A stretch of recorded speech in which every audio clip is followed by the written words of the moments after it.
Stop what you're doing. Think twice before buying a new EV. That's the crucial advice we're delving into as we navigate through the 21st century. With the world shifting gears towards a more sustainable and green future, electric vehicles, fondly known as EVs, are enjoying increasing popularity. They're sleek, they're silent, and they're promoted as the superheroes of the automotive world, tasked to save us from our carbon-emitting ways. However, Australia, with its unique characteristics, presents a contrasting scenario. The vast, rugged and beautiful land down under also poses significant challenges to the adoption of EVs. So, while the rest of the world might be plugging in and powering up, we have to question ourselves. Is Australia truly prepared to take the electric leap?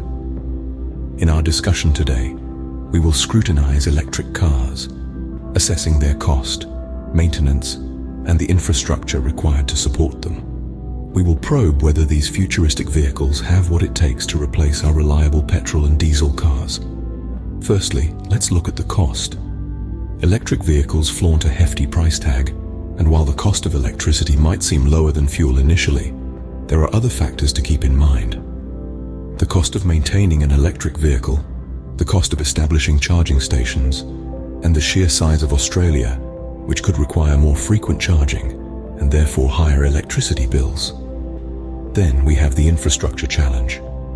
Australia is a vast country, with some areas still relatively untouched by modern conveniences. Can we realistically expect charging stations to appear in every nook and cranny of this great land? And let's not overlook the unique challenges that Australia faces. We're a country of long distances and harsh climates. Can electric vehicles really withstand the Aussie test? These are just some of the questions we'll be addressing in this discussion. But before we dive into this electrifying debate, let's explore what makes electric cars different from the traditional petrol and diesel vehicles we've been relying on for decades. When it comes to buying a new car, the cost is often a major factor. But how do electric cars stack up against traditional ones? Let's first talk about the initial purchase price. Electric vehicles, or EVs, have a significantly higher upfront cost compared to their petrol and diesel counterparts. This is primarily due to the high cost of batteries and the technology involved. While the cost of batteries is expected to fall in the future, it's still a substantial investment that can be a deterrent for many potential buyers. Now, let's move on to operating costs. EVs are often touted for their low running costs. After all, electricity is cheaper than petrol or diesel, right? Well, not so fast. In Australia, the cost of electricity is among the highest in the world. This means that while you might save on the cost of petrol, you could end up paying more for electricity to charge your vehicle, especially considering the large distances often traveled in Australia. Speaking of distances, they have a significant impact on the economics of EV ownership. Australia is a vast country, and the distances between cities and towns can be quite large. This means more frequent charging, which leads to higher electricity costs.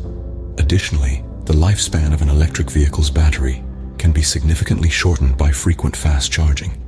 This means that over the lifetime of the vehicle, you could end up replacing the battery at least once, which is another cost to consider.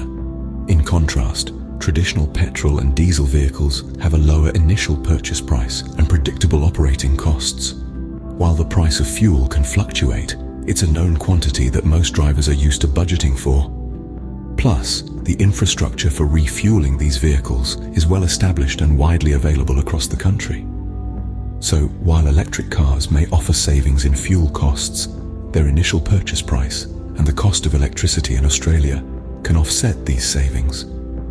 When you add in the potential costs of battery replacement and the effects of Australia's large distances, the cost equation for electric cars becomes much more complex. The cost of a car doesn't end at the purchase price. What about maintenance and longevity? When it comes to maintenance, electric cars have fewer moving parts compared to their traditional petrol or diesel counterparts. Fewer moving parts should, in theory, mean less wear and tear, right? Well, it's not that simple. Electric vehicles are equipped with high-tech components that, while less prone to regular wear and tear, can be costly to replace or repair if they fail. Let's take the battery pack, for instance. It's the heart of an electric vehicle.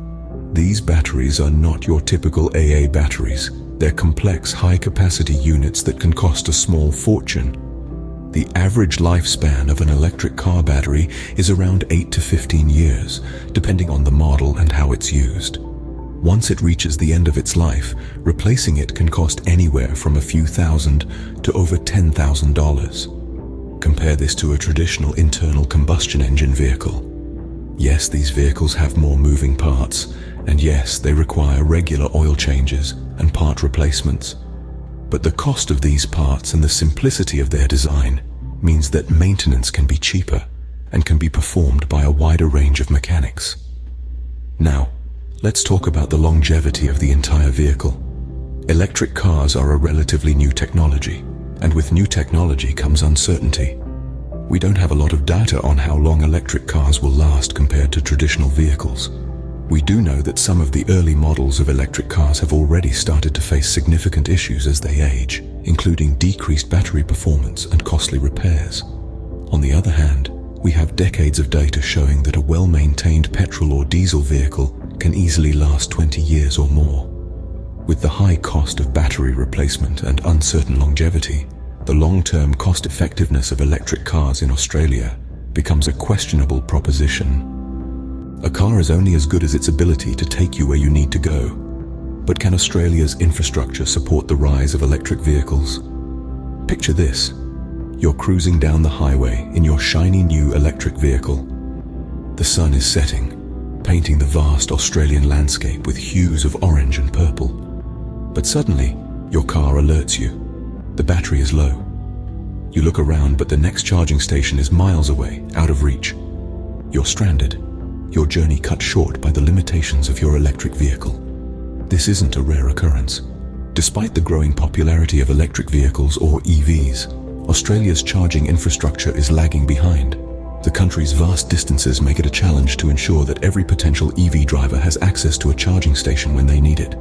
Now let's contrast this with the traditional petrol vehicle. Petrol stations are ubiquitous across Australia. They're in every town, along every major road, and even in remote areas. You could drive from Sydney to Perth, and you'd never worry about running out of fuel. This convenience is what Australians have come to expect from their vehicles. But for EVs, it's a different story. The charging infrastructure is concentrated in urban areas, leaving rural and remote regions in the lurch. Moreover, charging an electric vehicle takes significantly longer than filling a petrol tank.